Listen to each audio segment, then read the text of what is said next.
मला गव्हर्नमेंटचे प्रेमाचे आदेश.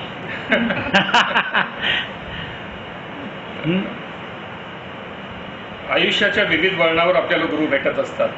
गुरु प्रशासनात असतो, गुरु अध्यात्मात असतो, गुरु उद्योगात असतो. पण ह्या सर्व गुरूंच्या मध्ये सर्वश्रेष्ठ गुरु आहे ते म्हणजे आपली आई. जगाच्या पाठीवर आपण कुठेही जाऊ, साता समुद्राच्या पलीकडे गेलो तरी आई रक्ताच्या रूपानं, सावलीच्या रूपानं, आशीर्वादाच्या रूपानं आपल्या सोबत असते. म्हणून म्हटलेलं आहे, जिता जागता चालता बोलता परमेश्वर असे घरी, नाव तयाचे मातोश्री.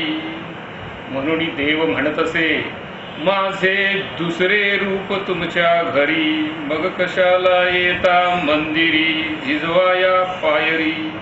घर एक मंदिर, मंदिरात बाबा आई, विठोबा रुक्माई. साक्षात विठ्ठल रुक्मिणीचं रूप तुमच्या घरामध्ये आहे. त्यामुळं आईवडिलांना मनोभावे नमस्कार करा आणि मग कामाला बाहेर पडा.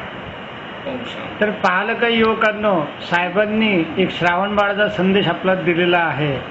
साहेब हे उपसंचालक शालेय शिक्षणमध्ये आहेत आणि एवढं थोर व्यक्तिमत्व जेव्हा जीव तोडून सांगतं आणि तरी मात्र आपण उठसूट देवाऱ्यात जाऊन देणगी द्यायला धन्य मानतो आणि आपल्या आईला मात्र अर्धपोटी ठेवण्यात, तिला हे करण्यात किंवा बायकोच्या सांगण्यावरनं तिला छळण्यात आनंद मानतो.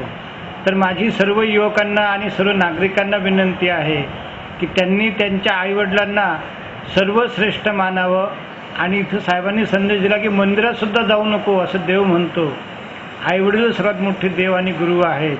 एवढे माझे 2 शब्द बोलून मी ही कॅसेट थांबवतो.